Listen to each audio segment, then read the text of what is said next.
रीता हाल ही में चड्ढा परिवार की बहू बनी थी, लेकिन उसकी अपनी सास नम्रता से रत्ती भर भी नहीं बनती थी। भोर होते ही दोनों सास बहू की तू मैं शुरू हो जाती थी।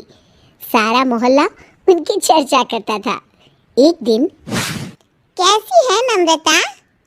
अरे ममता, तू बड़े दिनों के बाद तेरे दर्शन हुए। आ बैठ, मैं अभी तेरे लिए बढ़िया चाय बनवाती हूँ। अरे बहू, जरा 2 कप अदरक और इलायची वाली चाय तो बना के ला। अरे माँ जी, जरा से मेरी आंख लगी नहीं कि आपकी फरमाइशें शुरू हो जाती है और मैं पूछती हूँ चाय पीने का ये कौन सा वक्त है? अरे बहू, ये मेरे बचपन की सहेली है। बचपन की हो या बुढ़ापे की, रोज ही कोई ना कोई इस घर में आता है। मैं इस घर की कोई नौकरानी हूँ क्या, जो अब सारा दिन मुझसे लोगों की आवभगत करवाती रहती है?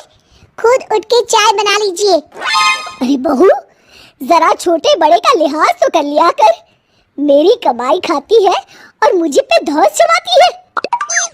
दोनों सास बहू को लड़ती देख ममता बोली, अच्छा नम्रता, चाय मैं फिर कभी पी लूंगी, अब मैं चलती हूँ। अरे बैठ, तू कहाँ चली? चाय तो मैं आज तुझे पिलाकर ही भेजूंगी। मैं इस घर की मालकिन हूँ, मैं जो चाहूंगी इस घर में वही होगा। तू इस चुड़ैल की बातों पर ध्यान मत दे। रीता गुस्से से अपने कमरे का दरवाजा बंद कर लेती है। क्या कहूँ ममता, पता नहीं भगवान को क्या हो गया है, जो उसने आजकल अच्छी बहुएं बनाना ही बंद कर दिया है। आज के जमाने की बहुएं सब की सब नकचड़ी है, अपनी सास से बात करने की तमीज नहीं है। मेरी बहू बिल्कुल मेरी सास की जेरॉक्स कॉपी है। अरे मेरी सेवा तो छोड़, सीधे मुंह मुझसे बात भी नहीं करती। ममता मन ही मन बड़बड़ाती है, अरे ये तो अपनी बहू की बुराई का कोटा खत्म ही नहीं कर रही। इन दोनों सास बहू का तो ये रोज का ड्रामा है। पता नहीं मैं यहाँ क्यों आ गई। अरे क्या सोच रही है? इस महारानी के और कारनामे सुन। नहीं बस फिर कभी, मुझे बहुत जरूरी काम याद आ गया तो चलती हूँ मैं। इस तरह दोनों सास बहू के रोज रोज के झगड़ों से कोई भी मेहमान उस घर में आने से पहले 10 बार सोचता था। एक दिन चड्ढा परिवार किसी रिश्तेदार की शादी में जाने की तैयारी कर रहा होता है। आप दोनों तैयार होने में कितना समय लगाती हो? अरे नरेश, मेरा क्या है, बस मेरी साड़ी प्रेस होते ही मैं तैयार हो जाऊंगी। लेकिन माँ जी को पता होना चाहिए कि किसी के घर पे वक्त पे पहुंचना होता है। लेकिन जब तक वो अपना मेकअप करेंगी तब तक तो शादी ही खत्म हो जाएगी। अपने कमरे में तैयार हो रही नम्रता अपनी बहू के ताने सुन लेती है। दूसरी तरफ रीता गरम प्रेस साड़ी के पास छोड़कर अपने कमरे में चली जाती है। आजकल इसकी ज़बान जरूरत से ज्यादा चलने लगी है। तभी नम्रता की नजर रीता की साड़ी पर पड़ती है। वो इधर उधर देखती है। हाँ, ये सही मौका है इस नकचड़ी को सबक सिखाने का। अपने आप को कैटरीना कैफ समझती है। नम्रता गरम प्रेस रीता की साड़ी पर रख देती है और वहां से चली जाती है। थोड़ी देर के बाद साड़ी जल जाती है। अपनी साड़ी की ये हालत देख रीता की आंखें फटी की फटी रह जाती है। हे भगवान, क्या मेरी इतनी महंगी साड़ी जल गई? मेरी साड़ी की ये हालत माँ जी ने ही की होगी। अरे ये क्या हो गया रीता? तभी वहाँ नरेश आ जाता है। देखिए, माँ जी ने मेरी साड़ी जला दी। अरे बहू, जरा सोच समझ कर बोला कर।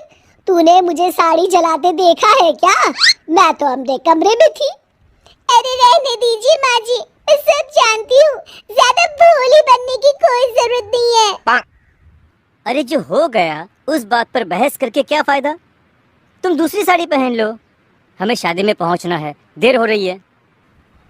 मुझे नहीं जाना कहीं शादी वादी में, आप लोग जाइए। अरे नरेश, छोड़ ना इसे, इसका तो हर वक्त किसी न किसी बात को लेकर रोना लगा रहता है। इसे नहीं जाना तो ना जाए, हम लोग चलते हैं। इस तरह घर के सभी लोग शादी में चले जाते हैं। दूसरी तरफ रीता नाराज होकर बिना किसी को बताए अपने मायके चली जाती है।